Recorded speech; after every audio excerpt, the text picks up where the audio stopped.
Alors bonjour à tous, on se retrouve pour la suite de quel chapitre d'ailleurs? C'est la question que je vous pose au début de chaque séance normalement, du chapitre, alors numéro combien je sais pas, mais peut-on avoir des certitudes? C'est un chapitre qui est vraiment important pour le bac, mais aussi un peu technique, parfois compliqué. Donc surtout, vous n'hésitez pas à poser des questions si vous en avez. Alors, on fait une petite transition avec ce qui précédait.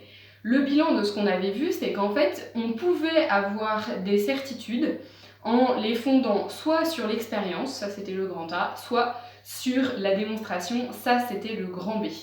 Et en fait, en fondant ainsi nos certitudes, on peut avoir ce qu'on appelle des certitudes fortes, c'est-à-dire des connaissances fondées en fait. Ça, c'était ce qu'on a vu la dernière fois. Je vous rappelle qu'on avait pris une métaphore, c'est-à-dire toutes les connaissances construisent comme une grande ville en fait. Chaque maison de cette ville, c'est une discipline. Donc vous avez la maison des maths, la maison de l'histoire, etc. Et ce qu'on a vu en fait dans le grand 1, c'est qu'on avait des fondements en fait pour chacune de ces maisons.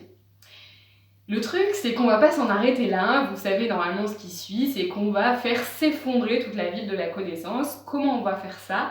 Limite du coup dans la transition, en fait on va douter. On va douter. Très exactement, on va adopter une démarche qui est la démarche du doute méthodique. C'est Descartes qui l'a appelé comme ça. La démarche du doute méthodique, qu'est-ce que c'est l'idée? C'est en fait de se dire, mais le seul moyen d'avoir une véritable certitude, c'est pas d'essayer de les fonder sur l'expérience ou la démonstration. Le seul moyen d'avoir une certitude maximale, parce que c'est ça que cherche Descartes, c'est d'essayer de douter de quelque chose et voir si on y arrive ou pas. Parce que l'idée de Descartes, c'est si j'ai essayé de douter de quelque chose, mais qu'en fait, j'arrive même pas à en douter tellement c'est évident, etc., etc., et bien alors, cette certitude-là, on pourra dire que c'est une certitude indubitable. D'accord? Et indubitable, ça veut dire dont on ne peut pas douter. Donc c'est ça la limite, hein, c'est de se dire, en fait, si je veux une certitude maximale, il ne suffit pas de chercher des fondements à toutes les connaissances. Il faut adopter une démarche de doute méthodique, c'est-à-dire douter pour voir si nos connaissances résistent au doute ou si, au contraire, elles sont indubitables. Petite remarque à ce sujet-là, Descartes dit bien que le doute méthodique, ça n'a rien à voir avec le doute psychologique, par exemple. Un doute psychologique, ça pourrait être une personne qui n'est pas sûre d'elle ou quoi, et du coup qui se met à douter, voilà.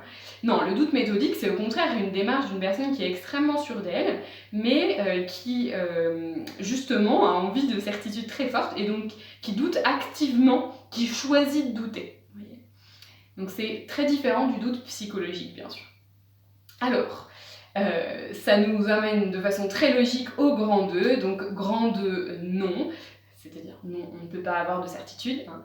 Très exactement comme titre, je vous rappelle, les titres on les maquille un peu, c'est-à-dire qu'on ne se contente pas d'écrire non, ça surtout pas, ni même on ne peut pas avoir de certitude, on fait un titre un peu subtil, et donc là je vous propose, nous devons douter de toutes nos certitudes afin de chercher des certitudes indubitables, d'accord? Alors, premier argument, en fait ça va être très simple là, le grand A, grand B, c'est qu'on va être un peu méthodique justement.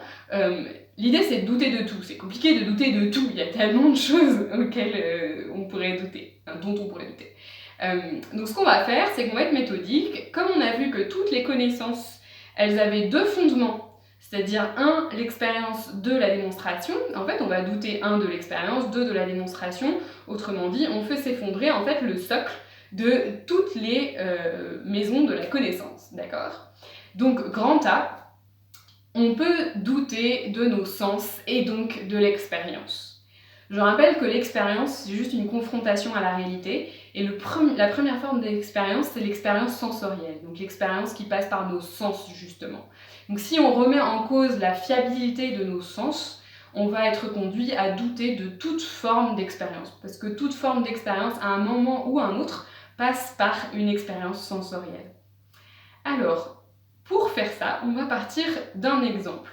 On va partir d'un exemple de quoi? D'un exemple d'illusion d'optique. Il y en a plein des illusions d'optique, vous pouvez aller en trouver sur internet des assez rigolotes. Moi, celle qui m'intéresse, la voici. peut-être que vous voyez pas en quoi c'est une illusion d'optique, mais peut-être que vous connaissez déjà cette robe qui a fait le tour des réseaux sociaux il y a un certain temps, je dirais il y a au moins 5 ans. En fait, ce qui se passe avec cette robe, c'est que la moitié des gens la voient bleue et noire, et l'autre moitié des gens la voient blanche et dorée. Peut-être faire un petit sondage dans le Discord là, pour voir qui la voit blanche et noire et qui la voit blanche et dorée, bleue et noire, d'accord? Moi, personnellement, je la vois blanche et dorée. Et je n'arrive pas à comprendre ceux qui la voient bleue et noire. Je vois pas où vous pouvez voir du bleu et où vous pouvez voir du noir. Enfin, alors là, franchement, je ne vois pas. Donc, c'est une illusion d'optique intéressante. Pourquoi? Parce que déjà, elle marche pas sur tout le monde. Et en plus, on se rend même pas compte qu'on est trompé. En l'occurrence, moi je suis trompée. Je la vois blanche et dorée, mais elle n'est pas blanche et dorée. La robe, dans la vraie vie, elle est bleue et noire. L'illusion d'optique, d'ailleurs, elle n'existe que sur cette photo. Elle n'existe pas si vous voyez en fait la robe pour de vrai sur son cintre, tout le monde la verrait bleue et noire. L'illusion d'optique, elle est créée par la photo. Parce que je ne sais pas si vous voyez sur la photo, mais en fait la robe, elle est éclairée avec une lumière très forte. On devine à l'arrière de la photo qu'il y a une surexposition lumineuse. Et c'est ça qui va créer l'illusion d'optique, du moins pour certaines personnes. D'accord ? Donc, c'est ça qui est intéressant, c'est qu'on ne se rend même pas compte. Enfin, moi, s'il n'y avait pas 50% des gens qui m'assuraient qu'ils la voyaient bleue et noire, j'arriverais pas à y croire. Enfin, voilà. Donc on se rend même pas compte qu'on est trompé, et ça, vous allez voir que c'est important pour la suite. Ok ? Alors, ce qu'on va faire, c'est qu'on va analyser un petit peu les illusions d'optique en faisant un schéma. On essaie qui va nous permettre de comprendre le principe des illusions d'optique. Alors, dans ce schéma, vous allez d'abord reprendre deux éléments qu'on a déjà vus, c'est-à-dire d'un côté du schéma, vous allez noter la réalité. Donc on va prendre dans la réalité, il y a un triangle qui est noir. Okay. Et puis de l'autre côté, vous allez faire une petite bulle avec la pensée de quelqu'un. Et là, en fait, la personne, on ne sait pas pourquoi, elle pense que le triangle est bleu. D'accord ? Soit parce qu'il y a une illusion d'optique, soit parce que je sais pas, elle est daltonienne. Voilà, on va voir. D'accord ? Alors, normalement, ça doit vous faire penser au schéma de la définition de la vérité. En fait, qu'est-ce qui se passe ici ? Vous avez la pensée et la réalité qui sont en désaccord, donc vous pouvez mettre un signe différent d'eux en bas du schéma. Et comme elles sont en désaccord, y a une erreur. C'est le contraire de la vérité. Maintenant, question, à quoi est due cette erreur ? Alors c'est là qu'il faut rajouter sur le schéma toute une série au milieu de ce qu'on va appeler des filtres déformants. En fait, ce qui se passe, c'est que l'information, elle vient de la réalité, tout au bout là, et elle arrive petit à petit à l'individu. Okay. Mais l'information, elle est déformée. Elle n'arrive pas de façon fiable. D'accord ? Je ne sais pas si vous connaissez le jeu du téléphone arabe.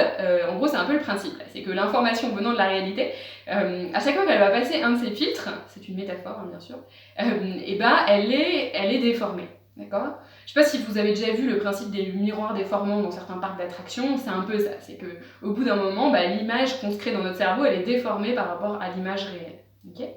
Alors, quels sont les filtres potentiels qui peuvent créer des illusions d'optique ? Le premier filtre, c'est la lumière.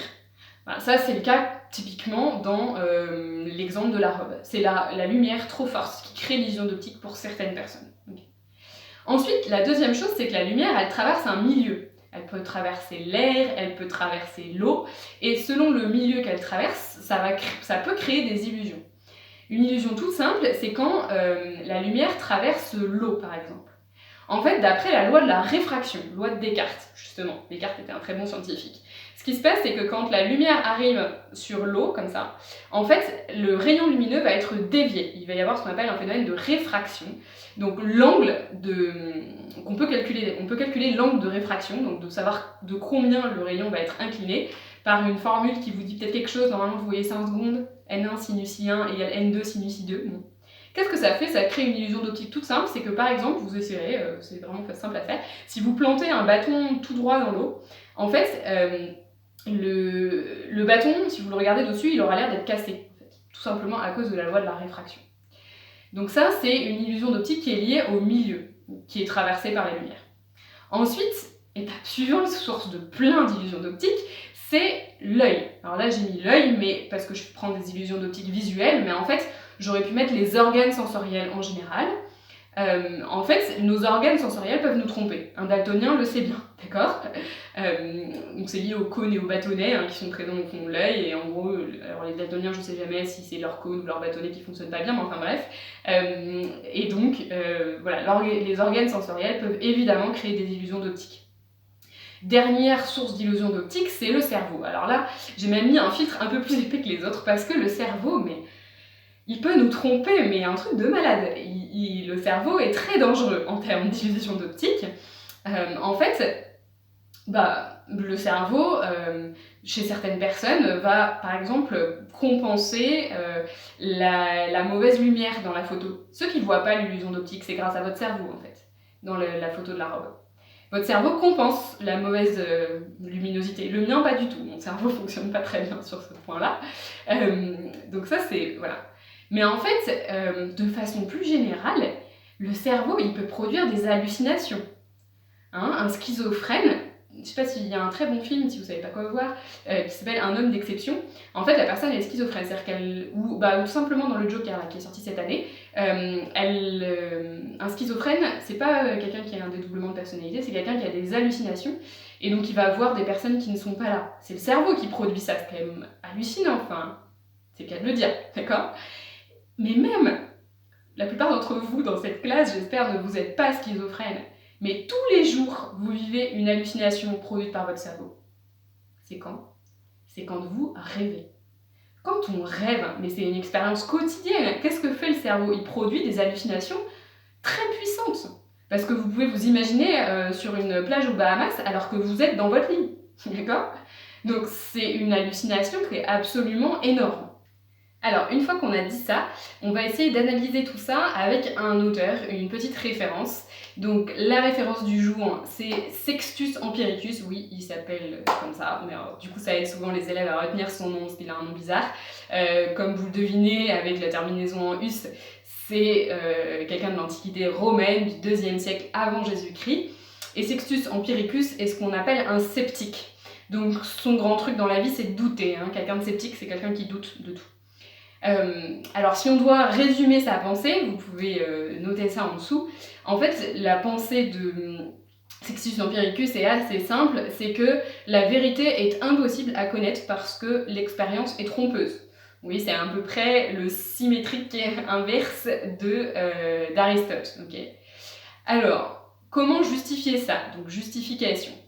La première étape de son raisonnement, c'est de dire que il arrive parfois que nous soyons trompés par nos sens. Donc entre parenthèses, vous pouvez mettre les illusions d'optique, le rêve, les rêves, les hallucinations, etc. Et son raisonnement est tout simple, c'est de se dire, mais en fait, et si on l'était tout le temps? Okay. Il arrive parfois qu'on soit trompé par nos sens, et en plus il arrive parfois qu'on soit trompé par nos sens, et qu'on s'en rende même pas compte. Alors, comme dans mon cas, face à la robe. Et si on était trompé tout le temps? On s'en rendrait pas compte. Si on était trompé tout le temps par nos sens, on s'en rendrait pas compte. En fait, vous voyez par exemple les daltoniens, ils se rendent compte qu'ils voient pas les bonnes couleurs parce que la moitié, plus de la moitié de l'humanité, la majorité des gens leur disent non, tu vois pas les bonnes couleurs. Mais en fait, et si c'était les daltoniens qui avaient raison? Vous avez déjà pensé à ça? Ou si c'était ni les daltoniens ni nous en fait. Si tout le monde était trompé tout le temps par ses sens, personne ne s'en rendrait compte. D'accord? Donc ça, c'est la première étape du raisonnement. Ensuite, une deuxième façon de voir le problème, c'est de se dire, donc deuxième tiret, c'est de se dire, en fait, il y a plein de raisons qui expliqueraient qu'on puisse être trompé en permanence par nos sens. Ces raisons, ce sont d'abord la source d'information, le milieu qu'elle traverse, ensuite les organes sensoriels et enfin le cerveau. En fait, on sait que toutes ces sources d'information peuvent être des lieux de déformation. Okay, que l'information peut être déformée en fait, à cause de chacun des 4 filtres déformants. Et donc en fait, Sextus Empiricus nous dit mais méfiez-vous, vous n'avez aucun moyen d'être sûr que vous que vous n'êtes pas trompé en permanence par vos sens. Si ça se trouve, le monde est très différent de ce qu'on a l'impression de voir autour de nous. Si ça se trouve, on est en train de rêver et on ne le sait pas. C'est le problème de l'illusion créée par le cerveau, en fait. Comme le cerveau est capable de nous tromper au moins un certain nombre d'heures par jour en rêvant, et qu'est-ce qui nous dit qu'il n'est pas en train de nous tromper en permanence? Commencez à comprendre le principe, ok? Donc vous voyez, c'est ça hein, l'idée du grand 2, voilà, on est en train de douter de tout, donc on fait s'effondrer toute certitude. Donc là, à ce stade, normalement, vous êtes plus sûr que le monde que vous voyez autour de vous est comme vous le croyez. Vous n'êtes même pas sûr que vous êtes en train de rêver ou pas. En fait, si ça se trouve, la robe, elle est ni bleue, ni dorée, ni blanche, ni... Voilà, peut-être que juste elle est verte et rose. Peut-être que même elle n'existe pas et vous êtes en train de rêver. Vous voyez ? C'est ça l'idée. C'est qu'en fait, il faut se méfier. Et donc, la réalité est peut-être très différente de ce qu'on perçoit, okay, à cause des filtres déformants. Dernier point, et là il va y avoir un petit bonus back, le dernier point, c'est que du coup, Sextus Empiricus va dire qu'on ne peut pas connaître la vérité, jamais. Pourquoi? Et c'est ça le bonus back, c'est qu'il va dire qu'on ne connaît jamais l'être, on connaît uniquement le paraître. On ne connaît jamais l'être, on connaît uniquement le paraître. C'est ça la petite phrase bonus back. En fait, on n'a jamais accès à la réalité, si je le reformule autrement. On a toujours accès à des apparences. La réalité elle-même, qu'on avait mis dans le schéma, en fait, on ne sait pas ce qu'elle est. Nous, on a juste une image qui s'est créée dans notre cerveau après plein de filtres déformants potentiellement. Donc, en fait, on a accès uniquement aux apparences. La réalité elle-même est inaccessible. Or, si la vérité, c'est l'adéquation avec la réalité et qu'on ne peut pas connaître la réalité, bah la vérité, elle est elle-même forcément inaccessible. Okay. Donc on ne connaît jamais l'être, on connaît toujours le paraître. Ça a conduit Sextus Empiricus à être sceptique, en fait. Hein. Donc être sceptique, c'est douter de tout et croire notamment qu'il n'y a pas de vérité. Ça le conduit aussi à ce qu'on appelle le relativisme. Qu'est-ce que c'est que le relativisme ? C'est de se dire, bon bah comme de toute façon, la vérité, on ne peut pas la connaître, en fait, chacun a le droit de penser ce qu'il veut. Okay. Chacun a le droit de penser ce qu'il veut, et en fait, plus fondamentalement, on ne peut pas savoir qui a raison et qui a tort. Donc être relativiste, c'est de dire, si quelqu'un me donne une opinion et quelqu'un me donne une autre opinion, par exemple, la robe est blanche et dorée, la robe est bleue et noire, en fait... Comme de toute façon, on ne peut pas savoir qui a raison ou pas, et ben en fait, on va mettre les deux opinions à la même valeur. Enfin, les deux opinions ont la même valeur. Vous voyez, si je suis une balance et que j'ai une opinion dans chaque main, je peux pas dire laquelle est vraie et laquelle est fausse. Okay, je suis obligée d'être comme ça. Voilà, ça, un relativiste, c'est quelqu'un qui dit on ne peut pas trancher entre deux opinions de deux personnes. Autrement dit, il dit pas à chacun sa vérité, parce que la vérité, de toute façon, on ne peut pas la connaître, mais vraiment à chacun son opinion. D'accord ? À chacun son opinion parce que, en fait, la vérité, on ne peut pas la connaître. Donc, pensez ce que vous voulez, il n'y en a pas un qui a plus raison que l'autre. On ne peut jamais trancher dans un débat, en fait.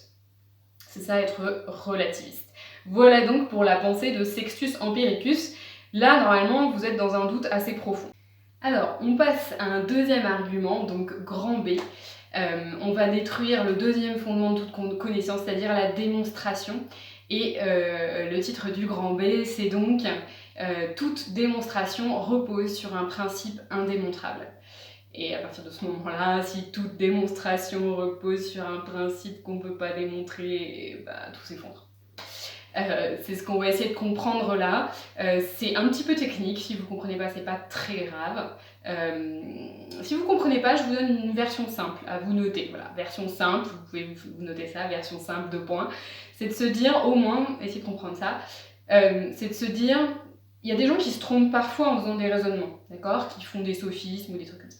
Et si on se trompe parfois en faisant des raisonnements, qu'est-ce qui nous assure qu'on ne se trompe pas tout le temps ? D'accord ? Ça c'est... En fait c'est un raisonnement assez analogue de celui qu'on a fait sur l'expérience là, sur les sens, d'accord ? Si on se trompe parfois, nos sens nous trompent parfois, qu'est-ce qui nous assure qu'on n'est pas trompé tout le temps ? D'accord ?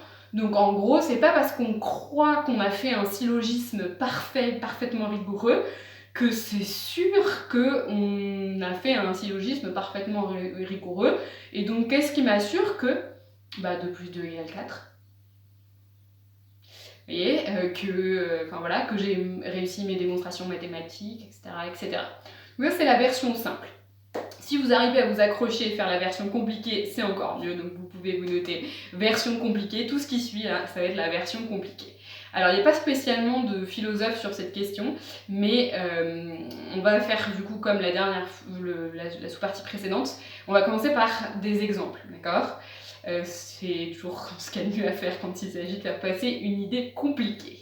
Alors, on va prendre des exemples dans 2 domaines. Premier domaine, c'est le domaine des conversations et des débats habituels.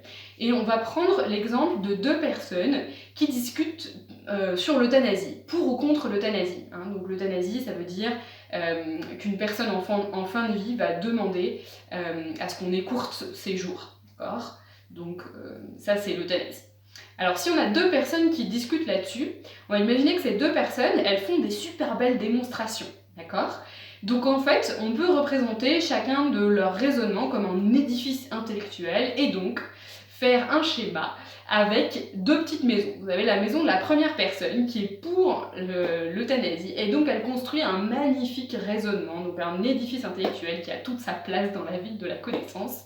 Et puis vous avez la deuxième personne qui construit elle aussi un édifice intellectuel magnifique, mais cette fois-ci non pas pour mais contre l'euthanasie. Ok ? En fait, ce qui est intéressant parfois, c'est que quand on arrive à débattre suffisamment bien, on arrive à se rendre compte qu'en fait, on n'arrivera jamais à tomber d'accord. Pourquoi ? Parce que quand on arrive à un stade de la discussion, on se rend compte que chacun de nos édifices, donc chacune de nos démonstrations, elle est fondée sur un présupposé. Et que nos 2 présupposés sont totalement inverses. Donc par exemple, dans un débat sur l'euthanasie, on peut se rendre compte qu'au bout d'un moment, en fait, on n'arrivera jamais à s'entendre avec la personne d'en face, parce que moi, mon fondement, ça serait que la vie vaut mieux que la liberté, et l'autre considère que la liberté est supérieure à la vie. C'est quoi cette histoire ? Ça doit vous faire penser normalement au chapitre sur le travail à Hegel. Oui. Dans la dialectique du maître et de l'esclave, il y avait la question de savoir qu'est-ce qui est prioritaire, la vie ou la liberté. Et en fait, quelqu'un qui est pour l'euthanasie, c'est quelqu'un qui dit au bout d'un moment, si je suis cloué dans mon lit, je ne peux rien faire, je suis presque esclave des infirmières et des médecins, et la vie n'a plus de sens. Donc pour lui, la liberté vaut mieux que la vie. Et donc à partir du moment où il a plus la liberté qu'il voulait avoir, et il est prêt à mourir. Okay.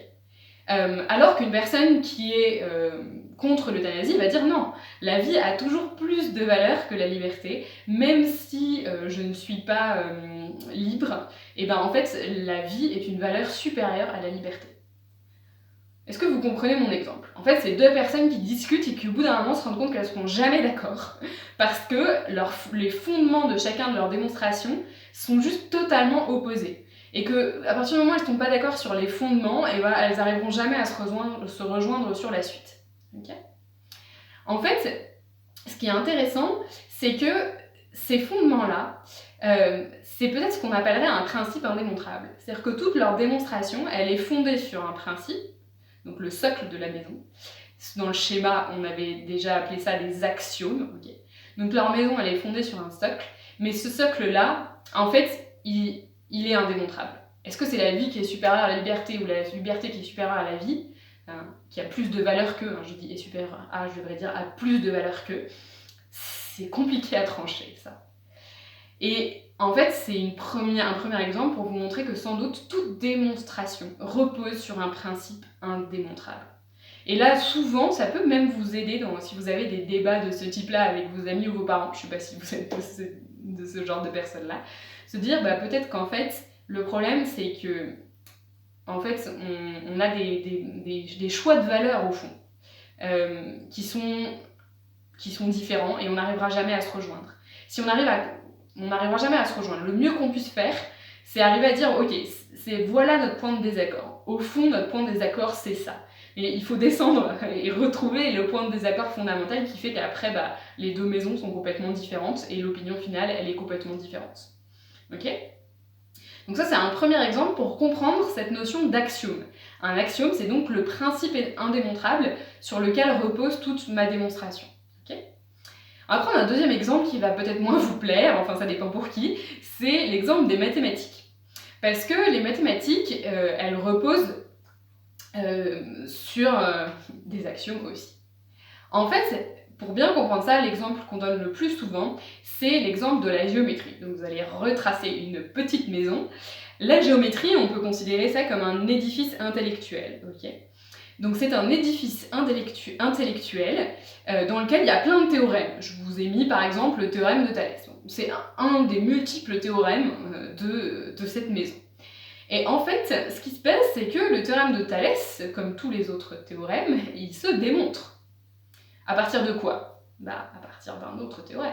Et à partir de quoi ? À partir d'un autre théorème, et d'un autre, vous comprenez le principe. Et en fait, on peut se demander quels sont les théorèmes fondamentaux de toute la géométrie. Et il y a des siècles, Euclide a répondu à cette question. Il s'est rendu compte qu'effectivement, tous les théorèmes, on en connaissait déjà pas mal à l'époque, Pythagore, Thalès, tout ça c'est des Grecs, ils ont vécu dans l'Antiquité grecque. En fait, ils reposaient sur 5, et uniquement 5, mais voilà, c'est ça qu'il y a au socle de cette maison, 5 axiomes fondamentaux, qu'on appelle du coup les axiomes d'Euclide, sont les sortes de théorèmes fondamentaux sur lesquels repose toute la géométrie, à partir desquels on peut démontrer tous les autres théorèmes. D'accord ? À partir de ces 5-là, ça a été vérifié aujourd'hui, on peut démontrer tous les théorèmes de la géométrie classique. Okay. Qu'est-ce qu'il y a dans ces 5 axiomes ? Il y a par exemple un axiome tout simple, c'est par 2 points passe une et une seule droite. Je l'avais un peu mentionné là, dans l'introduction déjà. Par 2 points passe une et une seule droite. Vous allez me dire c'est une évidence ça. Oui. Mais en fait, à partir de ça et d'autres évidences comme ça, Euclide arrive à reconstruire toute la géométrie, à démontrer tous les théorèmes, à partir de 5 théorèmes très simples, et notamment par 2 points passe une et une seule droite. Okay. Mais ce que Euclide constate, c'est que en fait, ces axiomes, ils ont beau être évidents, ils sont aussi et surtout indémontrables. Donc, qu'est-ce qu'il faut noter ? Après avoir fait ce petit schéma, il faut noter qu'en fait, toute la géométrie repose sur 5 axiomes. Par exemple, par 2 points passe une seule droite. Ces axiomes sont des théorèmes à partir desquels on peut démontrer tous les autres théorèmes de la géométrie classique. Et il faut noter que ces axiomes sont eux-mêmes indémontrables. Alors ça fait toujours réagir les élèves en disant « mais ils sont tellement évidents, il n'y a pas besoin de les démontrer ». Mais en fait, ils sont évidents pourquoi ? Parce que quand on regarde sur le dessin, en gros, oui, par 2 points passe une et une seule droite. Mais le truc, c'est qu'en mathématiques, regarder sur le dessin, ça n'a jamais été une preuve. Pourquoi ? Parce que les maths cherchent à reposer uniquement sur de la démonstration, sans aucune forme d'expérience. D'accord ? Les mathématiques ne veulent pas s'appuyer sur les 5 sens. Parce que justement, nos 5 sens peuvent être trompeurs. C'est pour ça qu'on a commencé par le grand A en critiquant nos sens. Comme nos sens peuvent être trompeurs, en maths, on ne s'appuie jamais sur nos sens. On s'appuie uniquement sur des démonstrations. Donc en fait, les mathématiques assument totalement d'être un jeu. Qu'est-ce que c'est que faire des mathématiques ? C'est choisir un axiome ou une série d'axiomes et ensuite jouer avec et créer des démonstrations à partir de ça. Vous en avez déjà vu un exemple de ça, ça vous permet de faire une deuxième petite maison dans les exemples, c'est les nombres complexes. Normalement, à ce stade de l'année, vous avez commencé à voir ça. En gros, il y a des mathématiciens qui se sont dit, tiens, prenons comme axiome i carré égale moins 1. Truc complètement contre-intuitif. C'est pas, je veux dire que c'est complètement contre-intuitif, on est bien d'accord.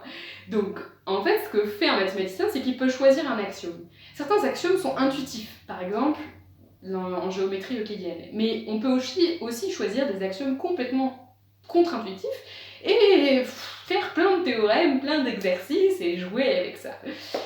Donc, voilà ce qui se passe, c'est qu'effectivement, toutes les mathématiques chaque branche des mathématiques repose sur une série d'axiomes qui sont indémontrables.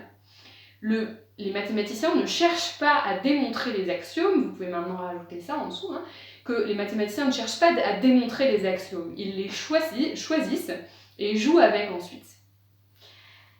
C'est pour ça que les maths, ça peut paraître abstrait. C'est qu'en fait, un mathématicien ne cherche pas à être en conformité avec la réalité.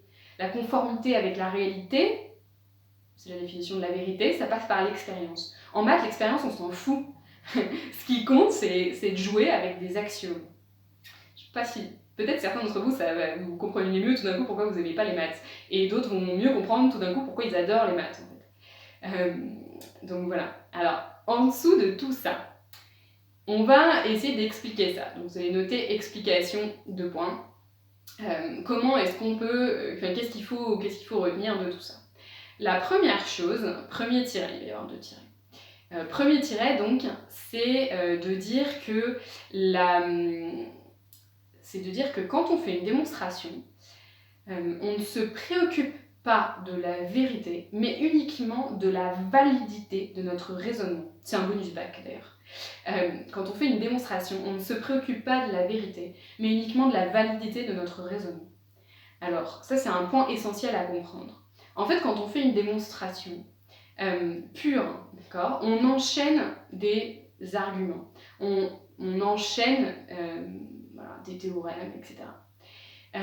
Et en fait, on se préoccupe juste de savoir si nos arguments s'enchaînent de façon purement logique, en suivant les règles de la logique que l'on a énoncées dans le Grand 1. Mais on ne se préoccupe pas de savoir si notre résultat est en accord ou non avec la réalité. En fait, la seule chose qui nous importe, c'est est-ce que notre résultat est cohérent avec les axiomes qu'on s'est donnés à la base, les données de l'énoncé, etc. Ce qui importe, c'est la cohérence, pas la vérité. Allez dire ça à votre prof de maths. Lui dire, mais madame, les maths, c'est pas vrai. C'est pas que c'est pas vrai, c'est pas que c'est faux, c'est juste que la question de la vérité, c'est-à-dire de la conformité avec la réalité, ne se pose pas en mathématiques. La seule chose qui compte, c'est la cohérence avec les axiomes qu'on s'est donnés, ou les données de l'énoncé, etc. D'accord ? On ne se préoccupe pas de la conformité avec la réalité. Et dit comme ça, elle sera d'accord. Donc, c'est pas que c'est faux les maths, c'est juste que ça ne se préoccupe pas de la question de la vérité. Donc ça, c'est le premier point. Quand on fait une démonstration pure, d'accord, on ne se préoccupe pas de l'expérience et de la vérité, du coup. Si vous avez compris ça, du coup, normalement, vous allez comprendre le deuxième point. Le deuxième point, c'est de dire qu'en fait, à partir de ce moment-là, le socle ultime de toute démonstration, ça n'est pas une expérience, c'est uniquement un axiome. Le socle de toute démonstration, c'est un principe lui-même indémontrable. La conséquence de ça, elle est en fait dramatique, c'est qu'en fait une démonstration, ça n'est jamais parfaitement fiable. Parce que si l'axiome est faux, bah, tout le reste est faux. Donc c'est intéressant, c'est un jeu, mais vu que nous on cherche des certitudes fondées et vraies, ça n'est pas suffisant.